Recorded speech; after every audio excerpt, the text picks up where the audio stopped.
नमस्कार दोस्तों, स्वागत है आपका सीटेट पाठशाला में। मैं हूं आपकी शिल्पी मैम। आज हम बहुत ही इंपॉर्टेंट थियरी पढ़ने जा रहे हैं, जीन पियाजे की कॉग्निटिव डेवलपमेंट थियरी। क्या आपने कभी सोचा है कि बच्चा कैसे सीखता है, उसकी सोच उम्र के साथ कैसे बदलती है? इसी सवाल का जवाब हम ढूंढेंगे अपनी क्लास में। तो आज हम पियाजे की थ्योरी को बहुत सरल शब्दों में रियल लाइफ उदाहरणों के साथ समझेंगे, ताकि आपको कॉन्सेप्ट भी क्लियर हो और एग्जाम में क्वेश्चन भी ना छूटे। तो चलिए बिना देर किए शुरू करते हैं आज का लेसन। तो आज हम जिस थियरी को पढ़ने जा रहे हैं वो सिर्फ एक साइकोलॉजिस्ट की थियरी नहीं है, बल्कि हर बच्चे की सोच को समझने की चाबी है। इस थियरी को दिया था जीन पियाजे ने। जीन पियाजे एक स्विस साइकोलॉजिस्ट थे, जिन्होंने पूरी ज़िंदगी यह समझने में लगा दी कि बच्चे कैसे सोचते हैं, कैसे समझते हैं और कैसे सीखते हैं। पियाजे का कहना था कि बच्चे छोटे एडल्ट्स नहीं होते, उनकी सोच का तरीका उम्र के साथ बदलता है। यही वजह है कि बच्चा जो गलती करता है वो गलती नहीं, बल्कि उसकी सोच का स्टेज होता है। इसी सोच के आधार पर पियाजे ने कॉग्निटिव डेवलपमेंट थियरी दी। तो चलिए अब समझते हैं कि कॉग्निटिव डेवलपमेंट क्या होता है। तो कॉग्निटिव डेवलपमेंट का मतलब है बच्चे की सोचने, समझने, तर्क करने और प्रॉब्लम सॉल्व करने की क्षमता का विकास। फर्स्ट पॉइंट देखते हैं, rapid brain growth occurs in early childhood. बचपन के शुरुआती सालों में बच्चे का दिमाग बहुत तेज़ी से डेवलप होता है। जैसे आपने देखा होगा, 1 या 2 साल का बच्चा हर चीज़ मुंह में डालता है, खिलौना, पेंसिल या चाबी। वो शरारत नहीं कर रहा, बल्कि अपने दिमाग से दुनिया को समझ रहा है। यही टाइम ब्रेन डेवलपमेंट का सबसे तेज समय होता है। सेकेंड पॉइंट देखते हैं, development of thinking, reasoning and problem solving skills.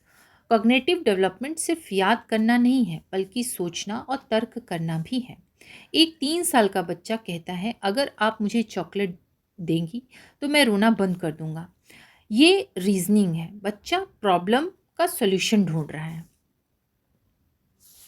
Third point है, learning and development are closely related. यानी सीखना और विकास एक दूसरे से जुड़े हुए हैं। जैसे जब बच्चा पहली बार साइकिल चलाना सीखता है, तो वह सिर्फ साइकिल नहीं सीखता, वो बैलेंस, कॉन्फिडेंस और कंट्रोल सीखता है। हर लर्निंग कॉग्निटिव डेवलपमेंट को बढ़ाती है। Fourth point, cognitive development is a life long process. Cognitive development सिर्फ बचपन तक सीमित नहीं है। जैसे बच्चा गिनती सीखता है और एक एक बड़ा बच्चा प्रॉब्लम सॉल्व करना सीखता है और एक एडल्ट लाइफ डिसीजन लेना सीखता है। मतलब सोचने की प्रक्रिया पूरी ज़िंदगी चलती रहती है। पॉइंट है, environment and experiences play an important role. बच्चे का वातावरण उसकी सोच को प्रभावित करता है। जिस बच्चे से सवाल पूछने की आदत डाली जाती है, वो बच्चा ज़्यादा क्यूरियस होता है, और जिस बच्चे को हमेशा चुप कराया जाता है, उसकी सोच सीमित रह जाती है। इसलिए फैमिली, स्कूल, सोसाइटी तीनों कॉग्निटिव डेवलपमेंट में बहुत इंपॉर्टेंट है। तो पियाजे के अनुसार बच्चा गलत नहीं सोचता, वो बस अपने स्टेज के अनुसार सोचता है। जीन पियाजे का मानना था कि बच्चे की सोच अचानक डेवलप नहीं होती, बल्कि वह स्टेप बाय स्टेप स्टेजेस में होती है। First point, cognitive development occurs in stages. पियाजे के अनुसार कॉग्निटिव डेवलपमेंट एक कंटिन्यूस प्रोसेस नहीं है, बल्कि यह स्टेजेस में होती है। जैसे स्कूल में बच्चा पहले नर्सरी, फिर केजी, फिर क्लास फर्स्ट में जाता है, उसी तरह सोचने की क्षमता भी एक स्टेज से दूसरे स्टेज में जाती है। बच्चा एक भी स्टेज स्किप नहीं करता। Children think differently at different ages. पियाजे ने कहा कि हर उम्र में बच्चे की सोच अलग होती है। एक 4 साल का बच्चा सोचता है कि बड़ा गिलास मतलब ज़्यादा पानी, लेकिन 9 से 10 साल का बच्चा समझ जाता है कि गिलास बदलने से पानी की मात्रा नहीं बदलती। यानी बच्चा गलत नहीं सोच रहा, वह अपनी उम्र के अनुसार सोच रहा है। Third point, stages occurs in a fixed order. पियाजे के अनुसार ये स्टेजेस हमेशा एक फिक्स्ड ऑर्डर में आती हैं।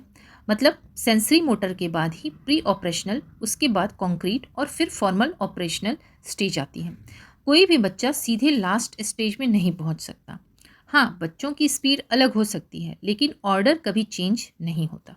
अब हम जीन पियाजे की चारों स्टेजेस को एक एक करके आसान भाषा में समझते हैं। ये स्टेजेस बताती हैं कि बच्चे की सोच उम्र के साथ कैसे बदलती है। फर्स्ट है sensory motor stages, 0 to 2 years, यानी इंद्रिय गतिशील अवस्था। इस अवस्था में बच्चा देखकर, सुनकर, छूकर और करके सीखता है। यहाँ बच्चा बोल नहीं पाता, इसलिए उसकी सोच नॉन वर्बल होती है। जैसे 0 से 2 साल का बच्चा खिलौना मुंह में डालता है, चीज़ें पटकता है और आवाज़ निकालकर रिएक्ट करता है। यहीं से बच्चे में ऑब्जेक्ट परमानेंस विकसित होती है, यानी चीज़ दिखे या ना दिखे वो मौजूद है, ये समझ। अब देखते हैं पियाजे की प्री ऑपरेशनल स्टेज, यानी पूर्व संक्रियात्मक अवस्था। प्री ऑपरेशनल स्टेज पियाजे की कॉग्निटिव डेवलपमेंट थियरी का दूसरा चरण है। यह स्टेज लगभग 2 साल से 7 साल की उम्र के बच्चों में पाया जाता है। इस उम्र में बच्चा सोचने समझने की शुरुआत करता है, लेकिन उसकी सोच अभी पूरी तरह लॉजिकल नहीं होती। तो चलिए फर्स्ट पॉइंट देखते हैं, development of language and symbolic thinking. इस स्टेज की सबसे बड़ी खासियत है भाषा का विकास और सिंबॉलिक थिंकिंग। बच्चा शब्दों का इस्तेमाल करना सीख जाता है, चीज़ों को सिंबल्स के रूप में समझने लगता है। जैसे अगर बच्चा झाड़ू को घोड़ा बनाकर उस पर बैठकर खेलने लगे, तो यहाँ झाड़ू घोड़ा यानी सिंबल है, यानी बच्चा असली चीज़ की जगह किसी और चीज़ को रिप्रेजेंट कर रहा है। सेकेंड है कैन मेंटली रिप्रेजेंट ऑब्जेक्ट्स। इस स्टेज में बच्चा चीज़ों को दिमाग में इमेजिन कर सकता है, जो चीज़ सामने नहीं है उसके बारे में भी सोच सकता है। तस्वीर, कहानी, खिलौना देखकर दिमाग में उसकी छवि बना सकता है। जैसे अगर माँ कहे गेंद अलमारी में है, तो बच्चा अलमारी को देखे बिना भी गेंद को इमेजिन कर सकता है। थर्ड है thinking is intuitive not logical. इस उम्र में बच्चे की सोच इंट्यूशन पर आधारित होती है, लॉजिक पर नहीं। बच्चा जो दिखता है उसी पर भरोसा करता है, कारण परिणाम यानी कॉज इफेक्ट को गहराई से नहीं समझ पाता। जैसे अगर लंबा गिलास और छोटा गिलास दिखाया जाए, तो बच्चा कहेगा लंबे गिलास में पानी ज़्यादा है, भले ही दोनों में पानी बराबर हो। Limitations of pre operational stage. अब इस स्टेज की कुछ लिमिटेशंस समझते हैं। First, egocentrism. ईगोसेंट्रिज्म का मतलब है बच्चा सिर्फ अपना पॉइंट ऑफ व्यू समझता है, उसे लगता है कि वह देख रहा है, वही सब देख रहे हैं। जैसे अगर बच्चा टीवी के सामने बैठा है और पीछे माँ खड़ी है, तो बच्चा सोचेगा कि माँ भी टीवी देख पा रही है, क्योंकि वह खुद देख पा रहा है। सेकेंड है सेंट्रेशन। सेंट्रेशन का मतलब है एक समय में सिर्फ एक ही बात पर ध्यान देना। बच्चा चीज़ के बाकी पहलुओं को इग्नोर कर देता है। जैसे लंबा गिलास देखकर बच्चा सिर्फ उसकी हाइट देखता है, उसकी चौड़ाई पर ध्यान नहीं देता। इरिवर्सिबिलिटी, इसमें बच्चा सोच को उल्टा नहीं कर पाता, वह आगे की प्रक्रिया तो समझता है लेकिन पीछे की नहीं। जैसे अगर मिट्टी के गेंद को दबाकर चपटा कर दिया जाए, तो बच्चा नहीं समझ पाएगा कि इसे वापस गेंद बनाया जा सकता है। फोर्थ है can not understand conservation of quantity. इस स्टेज में बच्चा कंजर्वेशन ऑफ क्वांटिटी नहीं समझ पाता, उसे लगता है कि आकार बदलने से मात्रा बदल जाती है। जैसे एक गिलास का पानी दूसरे आकार के गिलास में डाल दो, तो बच्चा बोलेगा अब पानी ज़्यादा हो गया या कम हो गया, जबकि असल में मात्रा वही रहती है। तो प्री ऑपरेशनल स्टेज में बच्चा भाषा और कल्पना का विकास करता है, सिंबल्स का इस्तेमाल करता है, लेकिन लॉजिक से नहीं सोच पाता, कंजर्वेशन, रिवर्सिबिलिटी और दूसरों का पर्सपेक्टिव नहीं समझ पाता। यही कारण है कि इस उम्र में बच्चों को activity based learning, visual examples और रियल लाइफ सिचुएशन से बेहतर सिखाया जाता है। अभी थर्ड स्टेज देखते हैं, concrete operational stage, 7 to 11 years. Concrete operational stage पियाजे की कॉग्निटिव डेवलपमेंट थियरी का तीसरा चरण है। यह स्टेज लगभग 7 वर्ष से 11 वर्ष की उम्र के बच्चों में पाया जाता है। इस चरण में बच्चा पहले के मुकाबले ज़्यादा लॉजिकल हो जाता है, लेकिन उसकी सोच अभी भी कॉन्क्रीट चीज़ों तक सीमित रहती है। फर्स्ट पॉइंट देखते हैं, लॉजिकल थिंकिंग डेवलप्स। इस स्टेज में बच्चे में लॉजिकल थिंकिंग विकसित होने लगती है। बच्चा अब कारण और परिणाम यानी कॉज और इफेक्ट को समझने लगता है। वह बिना सोचे समझे जवाब नहीं देता, बल्कि तर्क करता है।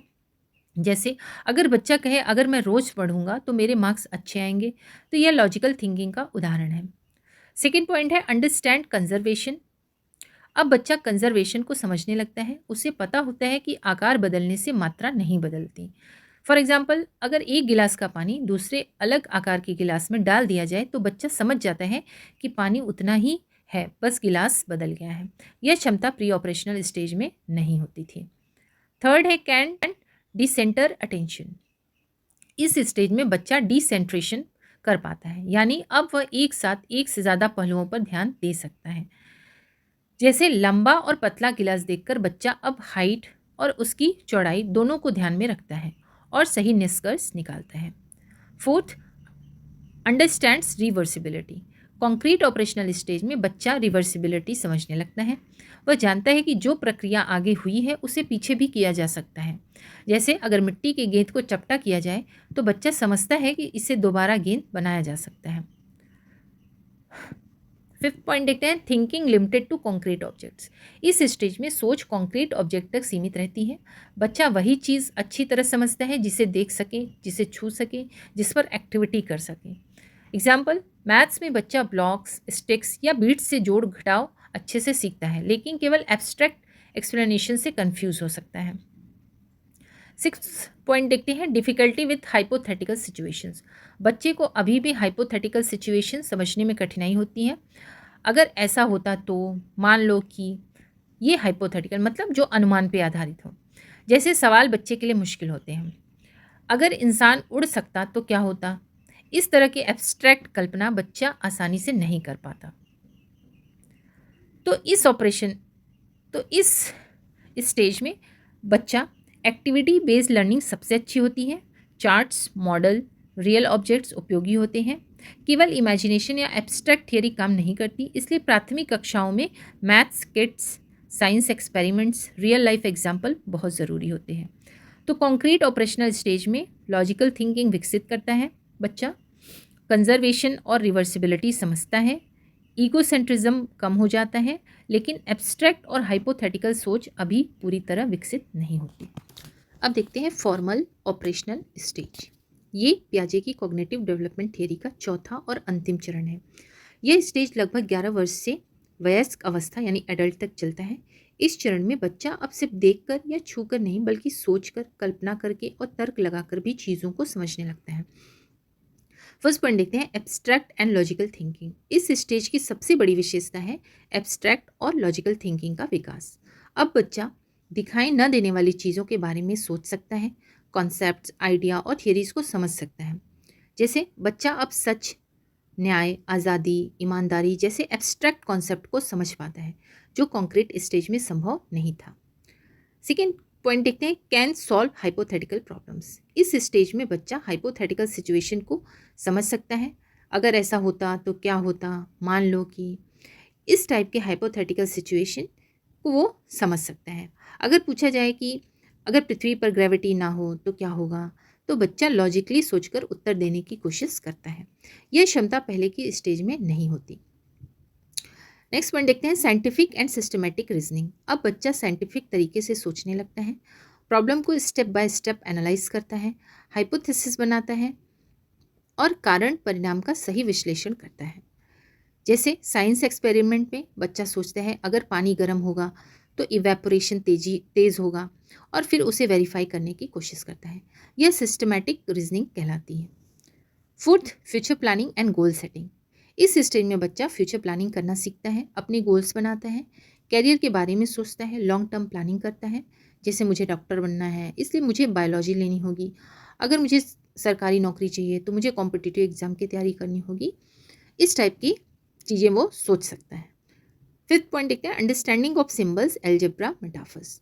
फॉर्मल ऑपरेशनल स्टेज में बच्चा सिंबल्स, एल्जेब्रा, फॉर्मूलाज, मेटाफर्स को समझ सकता है। लिटरेचर में टाइम इज़ अ थीफ जैसे मेटाफर्स का भावार्थ समझ पाता है। तो कॉन्क्रीट ऑपरेशनल स्टेज में सोच कॉन्क्रीट चीज़ों तक सीमित थी, लेकिन फॉर्मल ऑपरेशनल स्टेज में सोच abstract plus logical plus hypothetical हो जाती है। इससे सेकेंडरी और हायर एजुकेशन इसी स्टेज पर आधारित होती हैं। फॉर्मल ऑपरेशनल स्टेज में बच्चा एब्स्ट्रैक्ट और लॉजिकल सोच विकसित करता है, हाइपोथेटिकल सिचुएशन प्रॉब्लम सॉल्व करता है, साइंटिफिक रीजनिंग करता है, फ्यूचर प्लानिंग और गोल सेटिंग करता है। यह स्टेज व्यक्ति को मैच्योर थिंकर बनाती है। तो अभी हम देखते हैं important terms related to the Piaget's theory. तो सबसे पहला है स्कीमा। सबसे पहला और सबसे ज़रूरी टर्म है स्कीमा। स्कीमा का मतलब क्या है? स्कीमा मतलब दिमाग का वो फोल्डर जिसमें हम अपनी जानकारी और अनुभव को रखते हैं।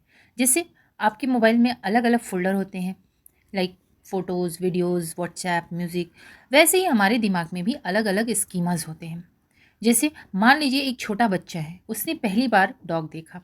अब उसके दिमाग में एक स्कीमा बन गया, यानी 4 पैर वाला, चलता है, आवाज़ करता है, वो डॉग है। कुछ दिन बाद वही बच्चा बिल्ली देखता है और वो बोल देता है डॉग। क्यों? क्योंकि उसके दिमाग में अभी एक स्कीमा है।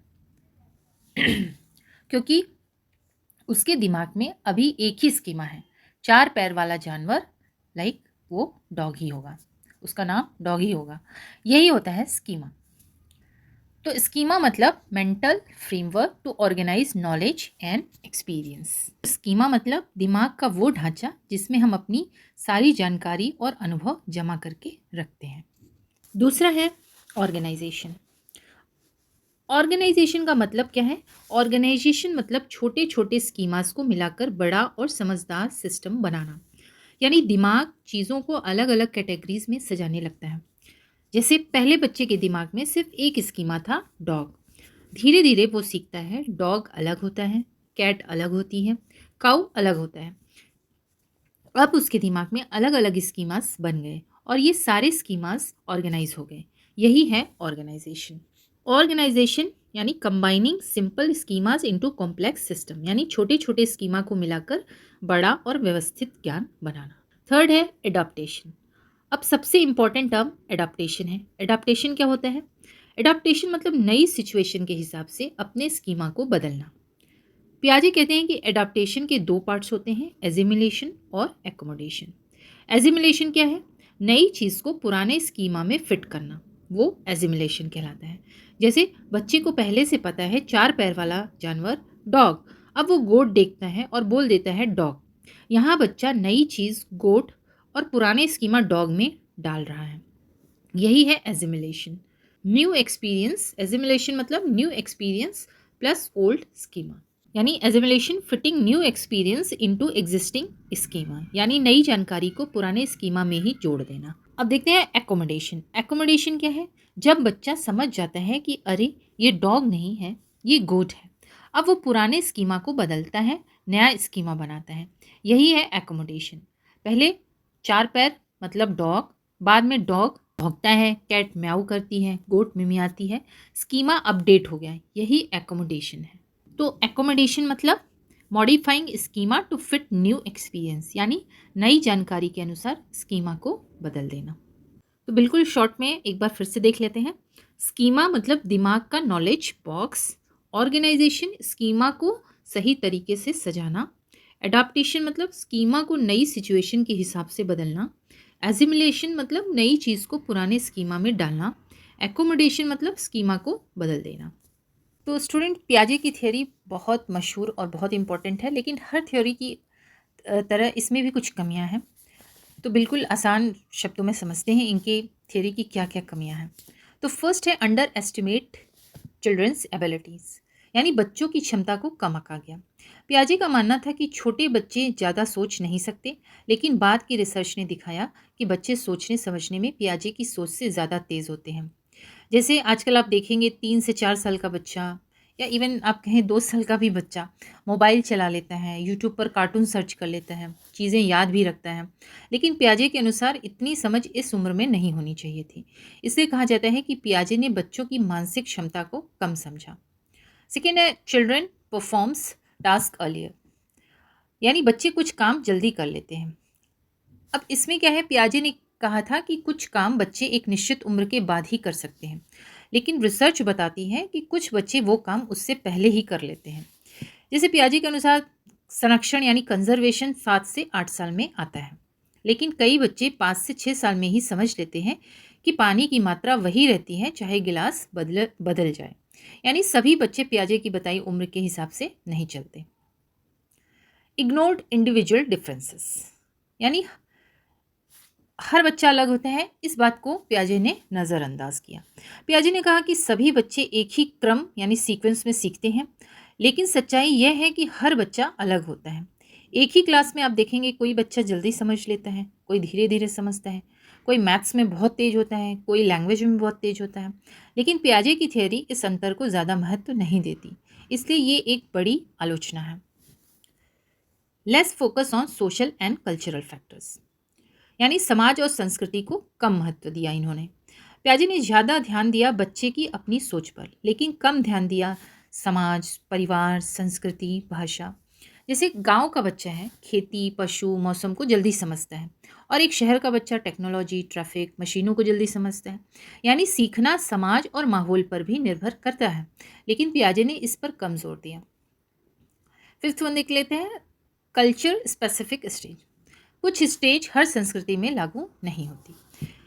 यानी इसमें पियाजे का फॉर्मल ऑपरेशनल स्टेज हर बच्चे में नहीं पाया जाता। जैसे कुछ बच्चे पढ़ाई में नहीं, बल्कि काम, खेती, व्यापार में तेज होते हैं।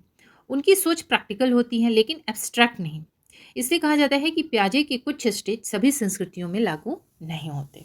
तो बिल्कुल ईजी शब्दों में समझें कि पियाजे की थ्योरी बहुत इंपॉर्टेंट है, लेकिन इसमें कुछ कमियां हैं। जैसे बच्चों की क्षमता कम आंकी गई है, व्यक्तिगत अंतर पर ध्यान नहीं दिया है, समाज और संस्कृति को कम महत्व मिला है। तो दोस्तों, ये थी हमारी आज की क्लास। आई होप कि ये क्लास आपको बहुत पसंद आई होगी और ये पियाजे की थियरी आपको बहुत अच्छे से समझ में आ गई होगी। और अगर आपको ये वीडियो अच्छी लगी हो तो चैनल को लाइक, सब्सक्राइब और शेयर ज़रूर करें। और कल मिलते हैं नेक्स्ट क्लास में। तब तक के लिए बाय बाय।